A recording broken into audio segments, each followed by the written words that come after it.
Hindi makapaniwala ang magkakapatid na ito na sa morgue na nila daratnan ang kanilang 48 taong gulang na inang si Marissa.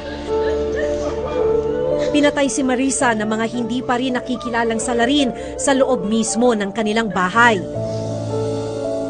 Sa cellphone video na ito, ilang oras lang matapos mapatay si Marissa nitong March 21, makikita pa na nagkalat ang ilang gamit sa kanilang kusina. Kasama ni Marissa nung hapong yon ang kanyang 10 taong gulang na anak na itatago namin sa pangalang Cindy. Sa patnubay ng kanyang mga nakatatandang kapatid, nakapanayam namin si Cindy. Nakita ko po kung paano pinalil si Mama. Hindi ko po nakita. Kasi po nakamas siya naka-helmet.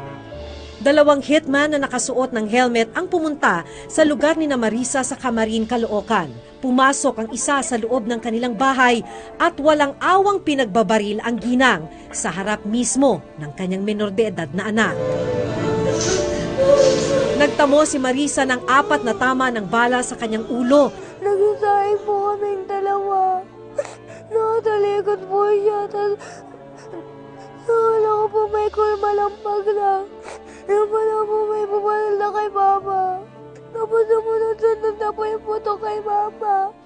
Naabutan naming nakaburol si Marissa sa gilid ng kanilang maliit na barong-barong. Naulila ni Marissa ang kanyang 5 anak, 6 na taong gulang ang pinakabata. Malaki nawala sa amin. Kasi paano na yung maliliit? Yung ate ko may pamilya, kuya ko may pamilya. Nakakulong ngayon ang asawa ni Marissa dahil sa kasong illegal possession of firearms and ammunition. Kaya iniisip ngayon ng mga anak ni Marissa kung paano sila makakaraos sa araw-araw.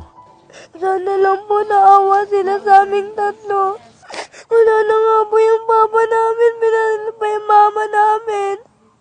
Hindi naman po sila naawa sa amin. Ang isa pang problema ng magkakapatid, hindi nila alam kung saan kukunin ang pampalibing sa kanilang ina. Magkano na yung gastos nitong pagpapaburol ninyo? Bali nasa 21 po. Magkano na ang pera niyong hawak? 10 pa lang po. Hapon ng March 21, sa kusinang ito nakatayo si Aling Marissa. Dito nagpapadikit ng apoy dahil magluluto na. Ang isa sa kanyang mga anak, nandito naguhugas na ng bigas. Nang isang lalaki raw pumasok dito at binaril si Aling Marissa. Sabay sigaw sa kanyang anak na labas, labas. Na agad naman daw ginawa ng kanyang anak. Halos kasabay ng suspect na lumabas dito. At dito daw ay sunod-sunod nang narinig ng kanyang anak ang mga putok sa loob ng kusina. Yung suspect, naglakad lang na para walang nangyari. Sumama dun sa kanyang kasamahang lookout sa krimen na ito. Tinungo ng reporter's notebook ang Caloocan City Police para malaman kung ano ang update o ginagawa nilang investigasyon sa pagpatay kay Marissa. Sa ngayon, sir, nagkakandak pa rin po kami ng follow-up operation. Kasi may mga angulo po kami na nakikita. Ayon sa mga testigo sa lugar nila, yung bahay daw ng biktima ay ginagawang drug den ng mga drug user.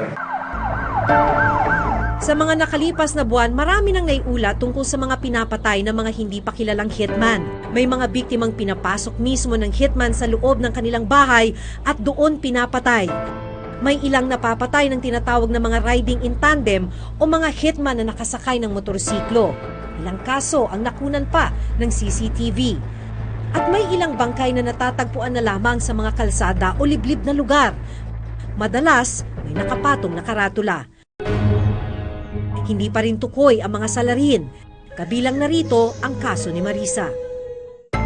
Noong nakaraang taon, may ginawang 2 classification o pagkakauri ang Philippine National Police sa mga nangyayaring pagpatay.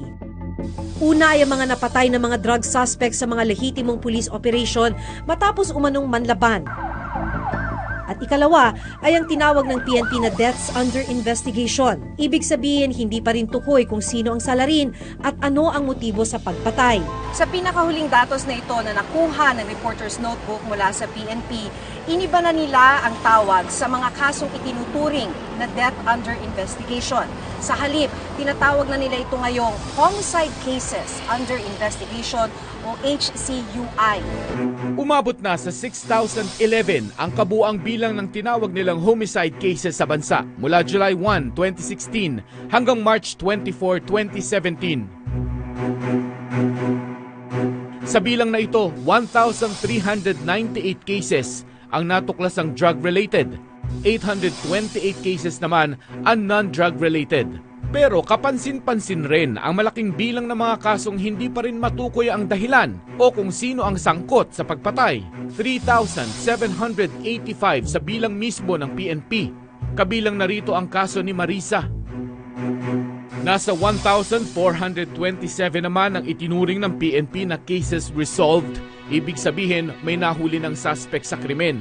Habang 4,584 ang ongoing pa rin ang investigasyon sa mga kaso